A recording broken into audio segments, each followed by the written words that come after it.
পাকিস্তানকে হারিয়ে ওয়ানডে বিশ্বকাপ মিশন শুরু করে বাংলাদেশ নারী ক্রিকেট দল। এরপর টানা 4 ম্যাচে হেরে টুর্নামেন্ট থেকে বিদায়ের পথেই ছিল নিগার সুলতানার নেতৃত্বাধীন দলটি। কিঞ্চিত যে সম্ভাবনা ছিল আজ সেটাও শেষ হয়ে গেল। শ্রীলঙ্কার বিপক্ষে 203 রানের টার্গেট তাড়ায় শেষ ওভারের 9 রান নিতে গিয়ে 1 রানে 4 উইকেট হারিয়ে বিশ্বকাপ থেকে ছিটকে যায় বাংলাদেশ।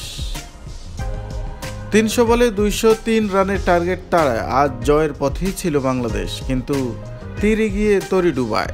শ্রীলঙ্কার বিপক্ষে শ্বাসরুদ্ধকর ম্যাচে হেরে যায় নিগার সুলতানার নেতৃত্বাধীন দলটি। পঞ্চম ব্যাটসম্যান হিসেবে খেলতে নেমে ইনিংসের শেষ ওভার পর্যন্ত উইকেটের দিকে থেকেও দলকে জয় উপহার দিতে পারেননি অধিনায়ক।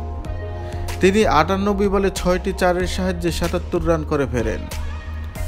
শেষ ওভারে জয়ের জন্য বাংলাদেশের প্রয়োজন ছিল মাত্র 9 রান। 6 বলে মাত্র 9 রান করতে গিয়ে বাংলাদেশ হারায় 4 উইকেট। 7 রানে হেরে বিশ্বকাপ থেকে বিদায় নিল বাংলাদেশ। টার্গেট তারায় 9 উইকেট হারিয়ে 195 রানের বেশি করতে পারেনি বাংলাদেশ।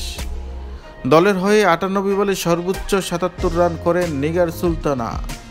103 বলে 64 রান করে চোট নিয়ে ফেরা শারমিন আক্তার দলের জয় ইনিংসের শেষ দিকে মাঠে নেমে সুবিধা করতে পারেনি।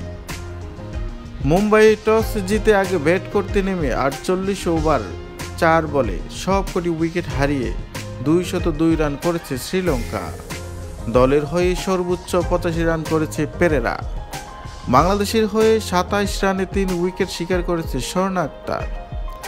ইনিংসের প্রথম বলেই উইকেট নিয়ে বাংলাদেশকে ভালো শুরু এনে দিয়েছিলেন মারুফা আক্তার, তবে চামারি আতাপাত্তুর কাউন্টার অ্যাটাকে ঘুরে দাঁড়ায় লঙ্কানরা। টপ অর্ডার ব্যাটসম্যান হাসিনী পেরার দুর্দান্ত ব্যাটিংয়ে বড় রানের পথেই ছিল শ্রীলঙ্কা, কিন্তু শেষ দিকে 28 রানে 6 উইকেট তুলে নিয়ে 48.4 ওভারে লঙ্কানদের ঘুরিয়ে দেন স্বর্ণা আক্তাররা।